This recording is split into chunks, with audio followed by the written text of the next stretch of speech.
주님께서 여러분과 함께 또한 사제의 영과 함께 마르코가 전한 거룩한 복음입니다. 주님 영광 받으소서. 6장 14절에서 29절까지의 말씀입니다. 그때 예수님의 이름이 널리 알려져 마침내 헤로데 임금도 소문을 듣게 되었다. 사람들은 세례자 요한이 죽은 이들 가운데서 되살아난 것이다. 그러니 그에게서 그런 기적의 힘이 일어나지 하고 말하였다. 그러나 어떤 이들은 그는 엘리야다 하는가 하면 또 어떤 이들은 옛 예언자들과 같은 예언자다 하였다. 헤로데는 이러한 소문을 듣고 내가 목을 벤 그 요한이 되살아났구나 하고 말하였다. 이 헤로데는 사람을 보내어 요한을 붙잡아 감옥에 묶어둔 일이 있었다. 그의 동생 필리포스의 아내 헤로디아 때문이었는데 헤로데가 이 여자와 혼인하였던 것이다. 그래서 요한은 헤로데에게 동상의 아내를 차지하는 것은 옳지 않습니다 하고 여러 차례 말하였다. 헤로디아는 요한에게 앙심을 품고 그를 죽이려고 하였으나 뜻을 이루지 못하였다. 헤로데가 요한을 의롭고 거룩한 사람으로 알고 그를 두려워하며 보호해 주었을 뿐만 아니라 그의 말을 들을 때 몹시 당황해하면서도 기꺼이 듣곤 하였기 때문이다. 그런데 좋은 기회가 왔다. 헤로데가 자기 생일에 고관들과 무관들과 갈릴레아의 유지들을 청하여 잔치를 베풀었다. 그 자리에 헤로디아의 딸이 들어가 춤을 추어 헤로데와 그의 손님들을 즐겁게 하였다. 그래서 임금은 그 소녀에게 무엇이든 원하는 것을 나에게 청하여라. 너에게 주겠다 하고 말할 뿐만 아니라 네가 청하는 것은 무엇이든 내 왕국의 절반이라도 너에게 주겠다 하고 굳게 맹세까지 하였다. 소녀가 나가서 자기 어머니에게 무엇을 청할까요? 하자 그 여자는 세례자 요한의 머리를 요구하여라 하고 일렀다. 소녀는 곧 서둘러 임금에게 가서 당장 세례자 요한의 머리를 쟁반에 담아 저에게 주시기를 바랍니다 하고 청하였다.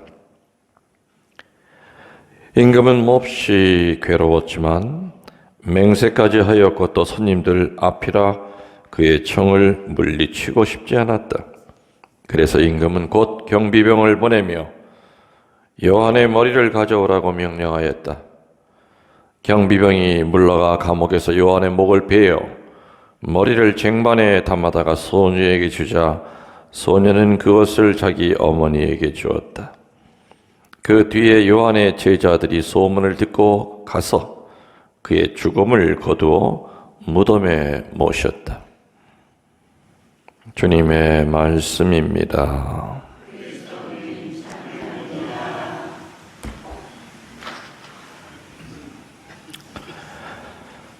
참 예수님, 우리들은 살아가면서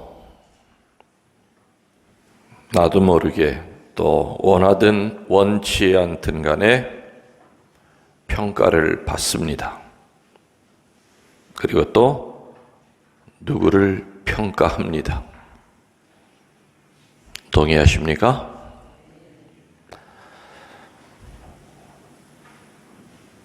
평가를 받기도 하고 또 내가 끊임없이 다른 사람을 평가하고 있다는 것을 우리들은 느낍니다.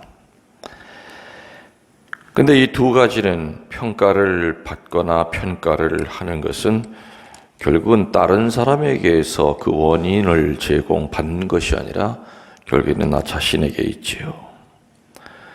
내가 어떻게 행동하느냐에 따라서 사람들이 보는 시선이 다 다릅니다. 어떤 사람은 어떤 사람의 한 행동을 보고 똑같은 모습을 보고 참 저 사람 정말 겸손하다 이렇게 얘기하는 사람이 있는가 하면 또 똑같은 그 모습을 보고 아우 저건 가증스러워 겸손한 척하는 거 봐 위선자 이렇게 얘기를 할 수도 있고, 하여튼 나의 같은 한 가지 행동을 가지고도 다른 사람들은 자기 생각대로 평가를 이렇게 하고 우리는 그 평가를 받습니다. 또 마찬가지로 누구를 우리들이 평가할 때도 역시 그 평가의 기준은 내 자신에게서 나오는 것이죠. 내가 늘 얘기하듯이 사람마다 세상을 재고 사람들을 재는 그 기준이 다르다. 잣대가 다르다. 근데 그 잣대는 많은 경우에 착각하는 것이 자기의 그 잣대가 가장 눈금이 정확하다고 착각을 한다는 거지요. 그래서 내가 판단하는 것이 가장 정확하고 다른 사람이 나를 판단하는 것은 늘 틀렸다고 착각할 때가 있습니다. 예수님 당시에 예수님을 바라보는 그 시선은, 다른 말로 예수님에 대한 평가는 여러 가지가 있었지만은 오늘 복음에 나오는 것처럼 크게 세 가지로 예수님은 평가가 되고 있었습니다. 그 세 가지는 심판주, 두 번째는 해방주, 세 번째는 예언하는 예언자, 이렇게 대개 세 가지로 예수님에 대한 평가가 엇갈렸죠. 오늘 복음 뒷부분에 헤로데가 세례자 요한의 목을 베고 또 괴로워하는 그런 모습이 나옵니다마는 예수님을 보는 그 첫 번째 시선, 첫 번째 평가는 바로 심판주로 온 양반이 아닌가. 예수님의 명성과 행적이 헤로데의 귀에 들어가자 헤로데는 몹시 불안해합니다. 그 이유는 세례자 요한이 생각이 났기 때문이죠. 죽인 것 때문에 늘 괴로워하고 있던 그런 차에 예수님의 출현은 헤로데를 무척 당황스럽게 만듭니다.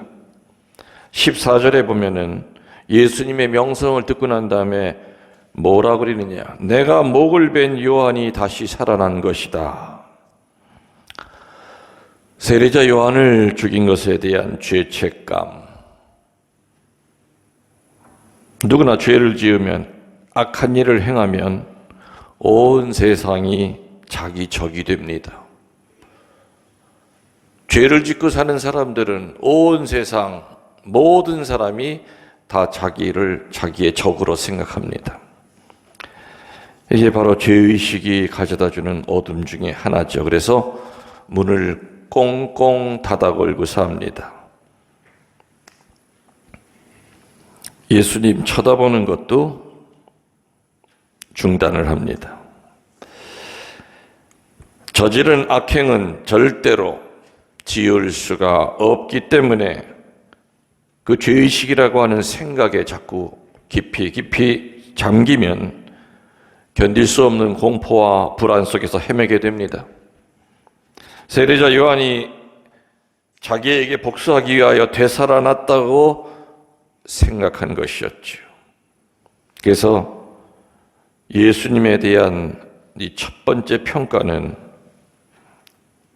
헤로데의 입에서 나왔듯이 바로 내 죄를 단죄하기 위하여 바로 세례자 요한이 부활했다고 하고 이런 평가를 합니다. 그래서 아무튼 예수님은 심판주로 아는 사람들이 많았습니다. 두 번째 예수님에 대한 평가는 뭐라고 그랬습니까? 해방하는 해방주. 다시 말하면 어떤 이들은 예수님을 엘리야라고 하였죠. 왜 엘리야가 오기를 그렇게 간절히 바랬느냐? 이거는 주로 이런 바램을 갖고 있었던 사람들은, 민족주의자들은 바로 엘리야가 오기를 바랬던 겁니다. 메시아를 기다리고 있었죠. 로마의 억압 중에 있는 자기 나라 해방시켜주고 자유를 주어서 나아가서는 이 세상을 유대인들이 지배할 수 있는 승리자로서 정복자로서 예수님을 알고 있었던 겁니다. 엘리야는 바로 그런 모습으로 나옵니다. 그래서 기적을 베풀고 사람들이 따라다니게 하는 그 예수님 안에서 그런 능력을 기대했기 때문에 예수님을 엘리야라고 믿는 사람들도 굉장히 많았습니다. 세 번째로 예수님을 보는 모습은 예수님을 선지자나 예언자 중에 하나라고 여겼던 사람들이 많았죠. 알다시피 유대인들은 정말 지지리도 고생을 많이 한 백성이었습니다. 에집트에서 수백 년 동안 노예살이를 했고 그 후에도 아시리아에 끌려가고 페르시아에 끌려가고 그리스에 끌려가고 예수님 당시에는 어느 나라의 식민지였겠습니까? 로마 제국의 식민지였습니다. 한 번도 독립된 나라를 제대로 가진 적이 없었습니다.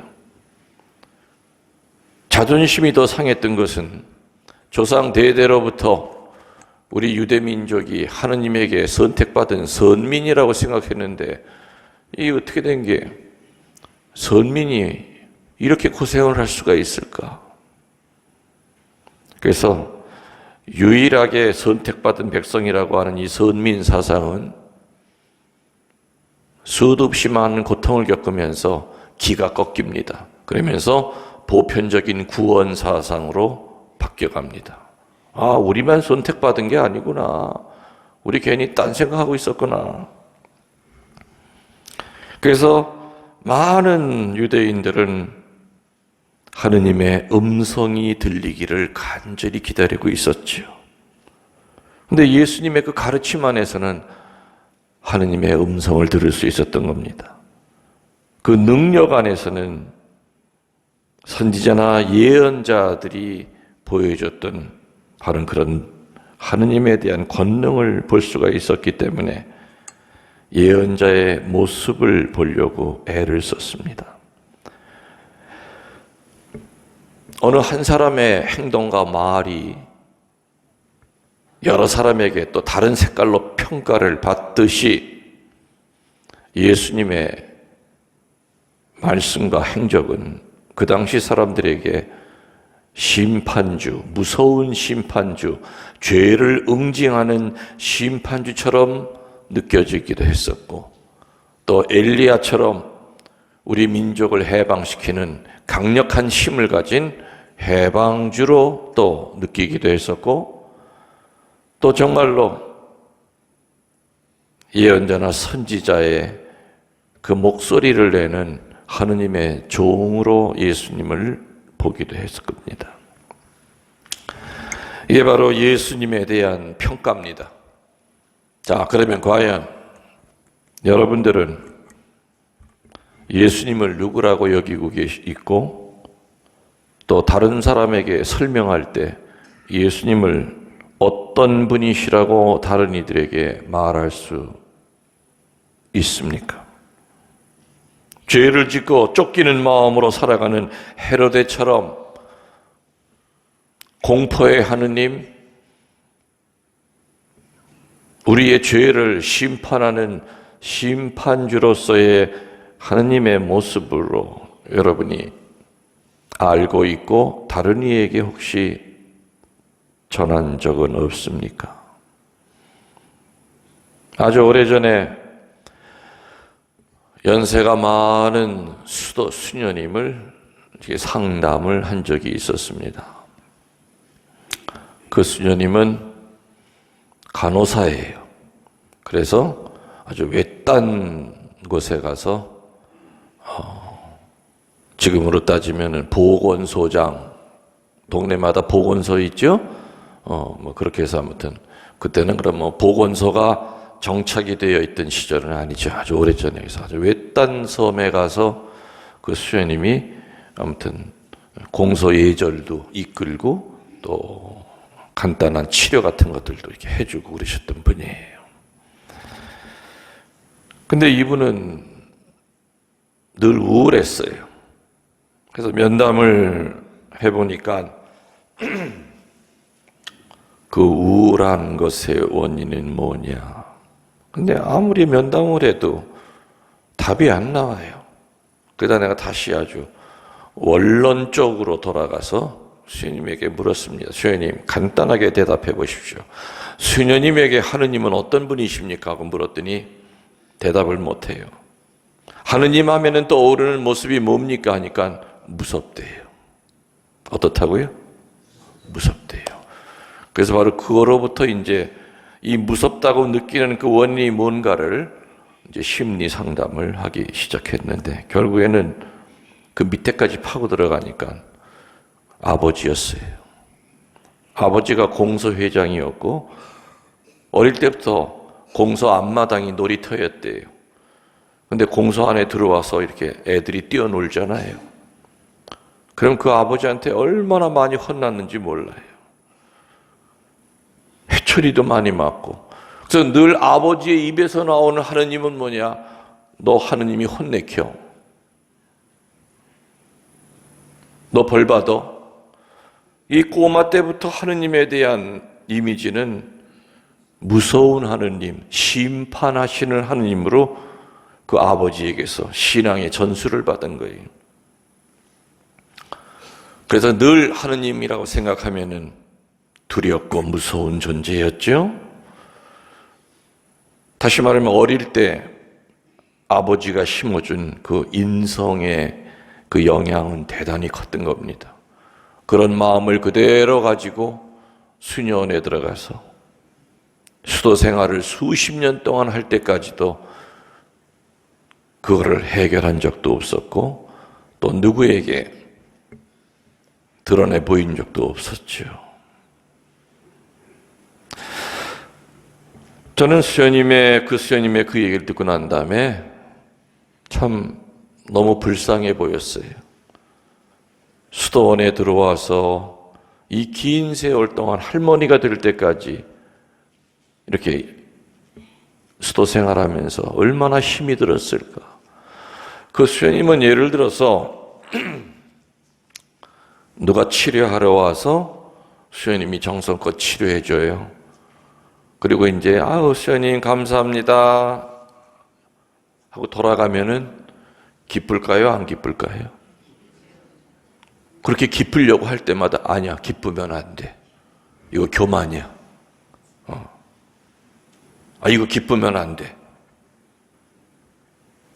자기 스스로에게 자꾸 감옥을 만들었죠. 이게 교만이 시작하려고 하는 증거야. 내가 다른 사람에게 봉사하고 난 다음에 기쁘면 기뻐해야 돼요. 맞아?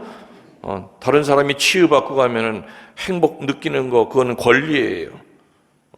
누군가를 도와주고 난 다음에 그 사람이 정말 나로 인해서 조금이라도 도움을 받고 삶의 질이 향상이 된다면 왜 그거 가지고 왜 기뻐 못합니까? 그러니까 그 수도자는 정말로 아버지가 자기에게 씌워진 그 굴레 속에서 헤어나지를 못하고 있었던 거죠. 그 연세가 될 때까지, 70이 넘을 때까지. 그런데 수녀님에게 세상의 수녀님 원인이 그거였군요. 어떻게 그 무서운 하느님 밑에서 한평생을 수도 생활하셨습니까? 하느님은 그런 분 아닙니다. 자비하신 분입니다. 환자들이 와서 치료받고 수녀님 감사합니다 하고서는 나가면은 기뻐하세요. 왜 그 기쁨이 올라오는 것을 왜 막습니까? 하느님은 수녀님 이렇게 내려다보면서 일거수일투족을 보면서 체크하고 노트에다 적어놓고 뭐 잘못했나 그런 쫀쫀한 하느님이 아닙니다.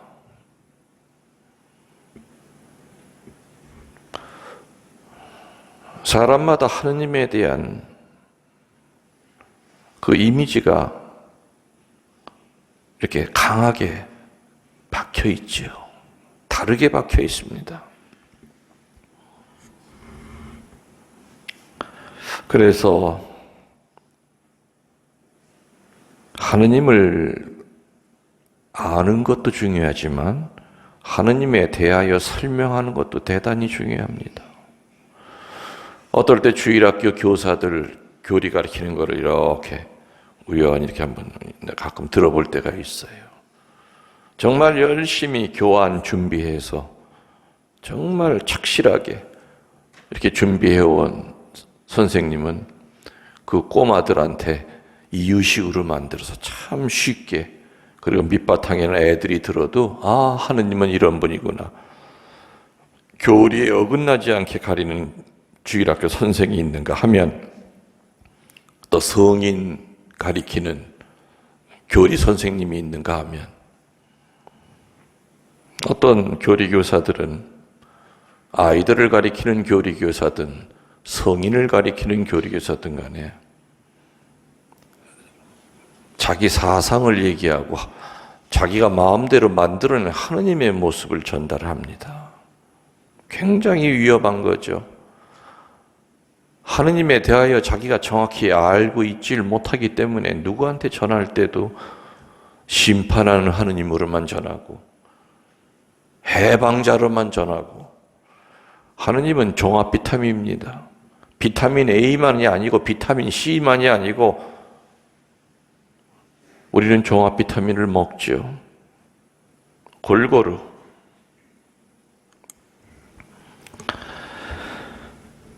죄를 짓고 쫓기는 마음으로 살아가는 헤로데처럼 말할 것인가?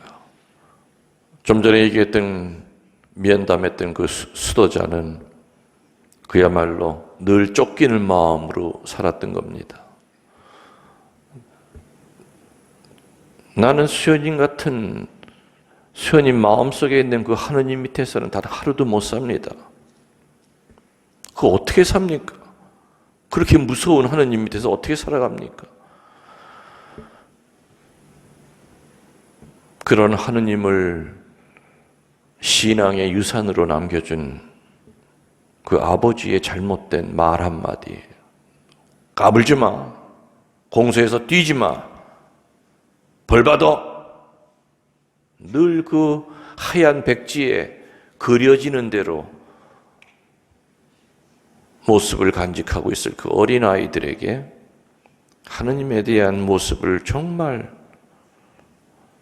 정확히 가리킨다고 하는 건 쉬운 건 아니지만은, 그러나 본인이 올바로 하느님을 알아야 될 겁니다. 그래야 그래도 근접하게 주님을 설명할 수 있을 겁니다.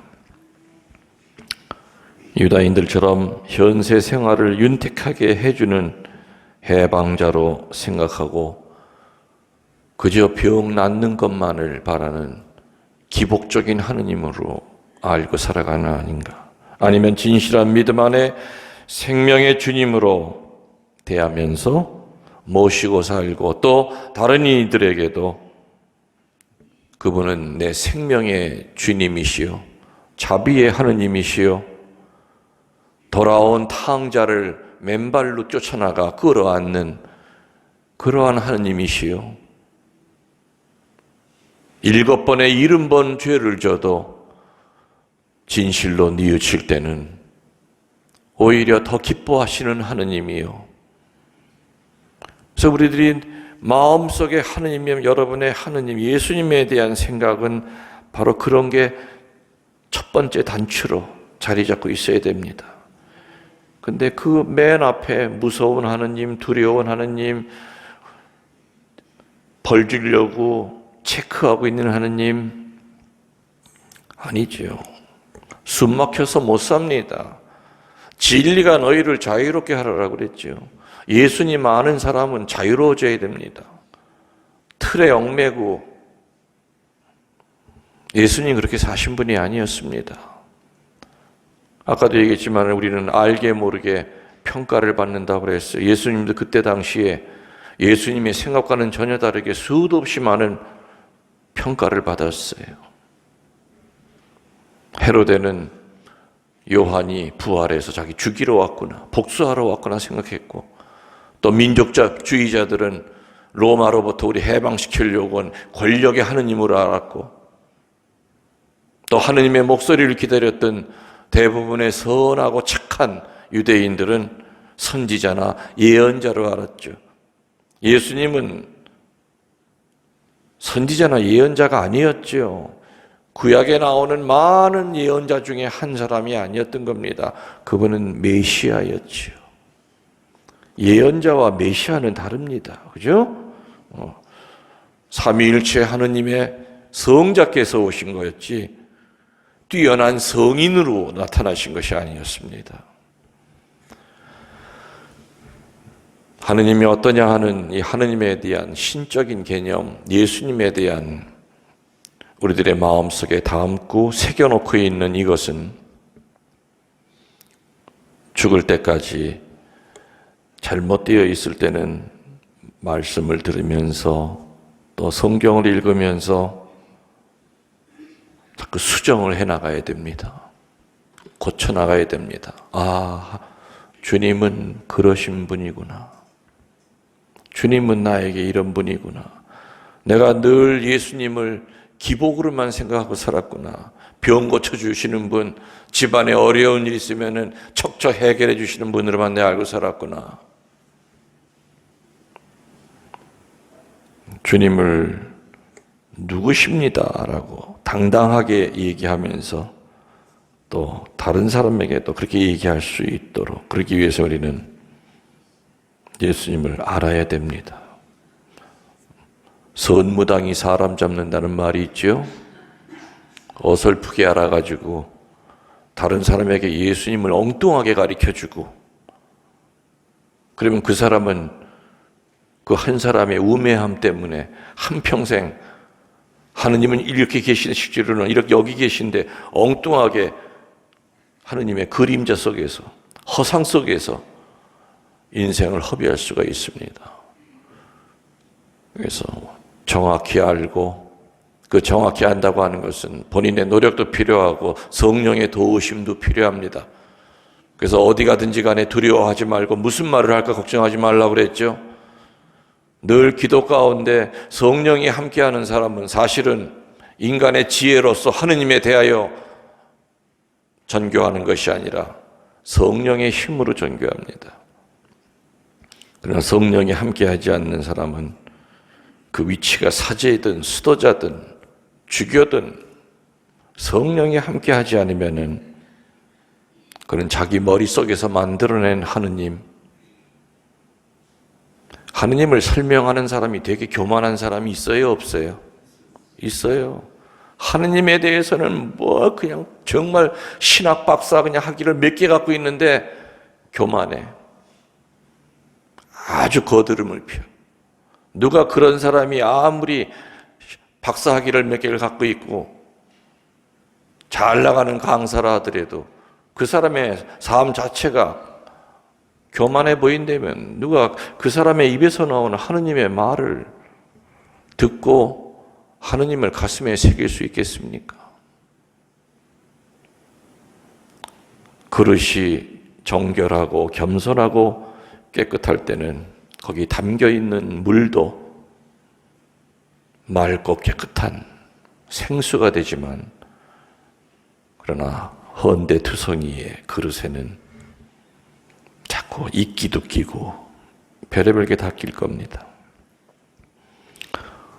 오늘 복음을 묵상하면서 우리 각자가 나에게 예수님은 어떤 분이신가?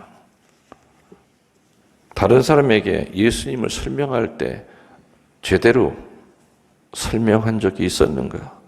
그리고 설명하기가 어렵다면은 설명할 수 있도록 내가 그분을 알려고 얼마나 노력을 많이 했는가? 하다못해 매일같이 사제의 입을 통해서 나오는 예수님의 그 모습을 그냥 한쪽 귀로 듣고 한쪽 귀로 흐르는 것이 아니라 정말로 하나하나 잘 정리하고 새겨서 어느 누가 주님이 누구냐고 묻더라도 당당하게 그리고 사족 붙이지 않으면서 정확하게 전달할 수 있게 되기를 하느님께 간절히 청합시다. 아멘.